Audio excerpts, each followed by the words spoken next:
दिल्ली की हवा से ज्यादा पोल्यूटेड अगर कोई चीज है तो वो है the definition of a man. So on IMD, let me tell you what a man is. Dictionary के हिसाब से a man is an adult male person. Yeah, that's it. So to be a man, सबसे important चीज ये है कि जो मर्द होता है उसे दर्द नहीं होता मेम साहब. I mean, तुम्हारे कभी वहां पे ऐसे बॉल नहीं लगी? मतलब दर्द और मर्द दोनों. मर्द बनने का इतना शौक है तो कुत्तों का सहारा लेना छोड़ दे कातिया. कुत्ते, दर्द. अबे क्या चल रहा है इधर यार? देखो यार, हमारी मर्दों की डेफिनेशन तो वैसी बहुत गड़बड़ हो गई है. क्योंकि हमारे अकॉर्डिंग मर्द कैसे होने चाहिए? ऐसे एकदम स्ट्रॉन्ग, हार्टलेस, माचो, वो राइडर प्रोवाइडर नहीं, वो टिकटॉक वाला नहीं, एक्चुअल का राइडर, ऐसे केटीएम वाला. और ये तो फिर भी वो नॉर्मल एकदम बेकार सा मर्द है. अच्छा मर्द बनने के लिए तो लखनऊ ना कुर्ता, पठानी सलवार, तब लगे मर्द वरना लगे बेकार. वेरी चंगा. So as I was saying, मर्द की इस बेकार थर्ड क्लास डेफिनेशन से हम उतने ही परेशान हैं जितना लक्ष्मी से जनता. चूड़ियां पहन लूंगा चूड़ियां. But I quote Bollywood here because while we are at number 2 in the list of most polluted countries in the world, we are number 1 when it comes to making films. I'm the best. I'm the best. In 2011 alone, we have sold more than 300 crore tickets. और ये तो वो है जिन्होंने पैसे देके खरीदी है. जिन्होंने अपने दोस्त से पेन ड्राइव में लिया है, डाउनलोड करी है, वो अलग. So basically our overall perception of everything depends deeply on cinema. फिर चाहे हमारे कपड़े हो, हमारी शादी हो, या फिर हमारी डेफिनेशन ऑफ मैनलीनेस हो, culture and cinema have always inspired each other. Hindustan में जब तक सलीमा है लोग चूड़ियां बनते रहेंगे. 70s का मेन स्ट्रीम बॉलीवुड 70s के not so main stream Bharat की तरह था. Struggling for identity, grappling with the deep class divide. मैं आज भी फेंके हुए पैसे नहीं उठाता. और इसी क्राइसिस से जन्म लिया angry young man name. The lead actors of that time were righteous, struggling to provide for their families, and most importantly, they were macho, something that Dharampaji had been doing for a while.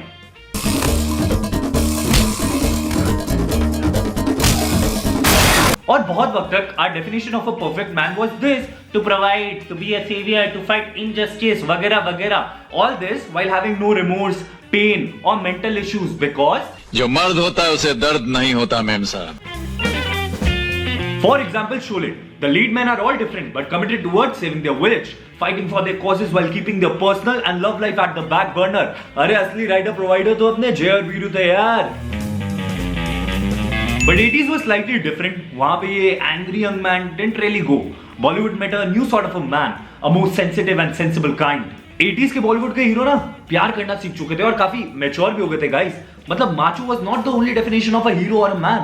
जिंदगी जब भी तेरे बज़्म में. And this new sensitive man of the 80s was essayed largely by actors like Naseeruddin Shah, Amitabh Bachchan and Farooq Sheikh.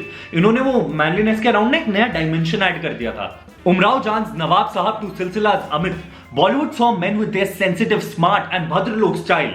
और वो जो मर्द थे ना जिनको दर्द नहीं होता था, they were like मैं क्या करूं फिर, जॉब छोड़ दूं?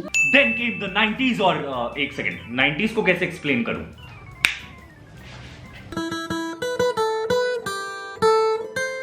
90s was the time when a men became their romantic best.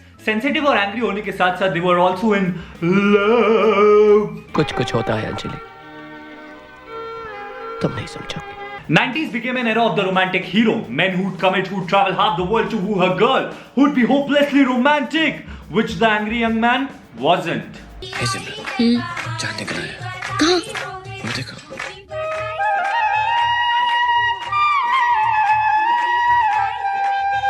इसके साथ साथ एक नई चीज भी हुई. The Indian economy opened and hence this new man was extremely fashionable.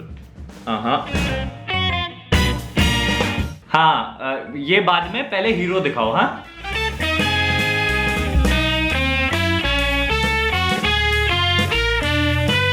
and this romantic chocolate boy phase continued to the 2000s also, and the one thing that stood out was total embracing of the insecurities of a man.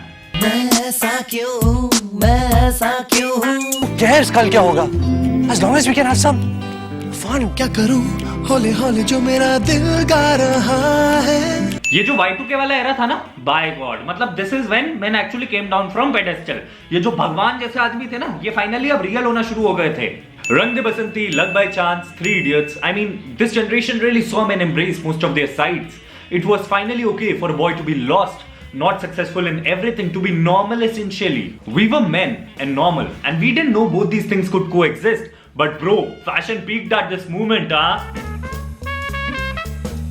IPL start हो चुका था, Bollywood cricket almost became एक साथ.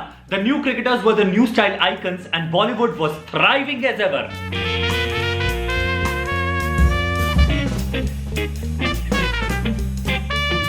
Basically एक तरफ बॉलीवुड अपनी वो macho image वापस रिडीम कर रहा था बिकॉज हैशटैग देशभक्ति, वहीं दूसरी तरफ वो जो सेवियर कॉम्प्लेक्स था ना, वो भी थोड़ा सा वापस आ रहा था. आशिकों ने तो आशिकी के लिए ताजमहल बना दिया, साला हम एक संडास न बना सके.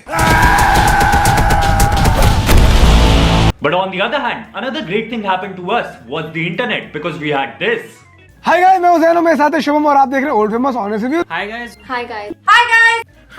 इंटरनेट ने एक नए एक्चुअली उसी पुराने आदमी को रिप्रेजेंट करना शुरू किया and finally there were conversations around normalising men and their choices. Cricket was also heading in the same direction. मतलब कम ऑन यार, धोनी की फोटो हर सालों के बाहर होती थी और एडम जम्पा ने तो ये फोटो तक शेयर करी थी भाई. विराट भाई ने जब शादी करी थी ना, मैं कसम से बता रहा हूं, मेरा भी अपने आईब्रो बनवाने का मन हो गया था. टिकटॉक से लेके इंस्टाग्राम तक और रणवीर सिंह की स्कर्ट से लेके आनंद आहूजा के स्नीकर्स तक, we all saw a very new and composite definition. So basically internet, Bollywood and cricket started projecting a very new image of a man. You know, a man who was comfortable with his fashion choices, beauty regimes, वगैरह वगैरह. And that makes me wonder, हमको ये angry young man बनाया किसने? Correct. It was the society's vision of a man in that era that shaped Bollywood, which in turn shaped us back. But with our new and fresh look at masculinity, men in Bollywood finally seem to be heading in the right direction.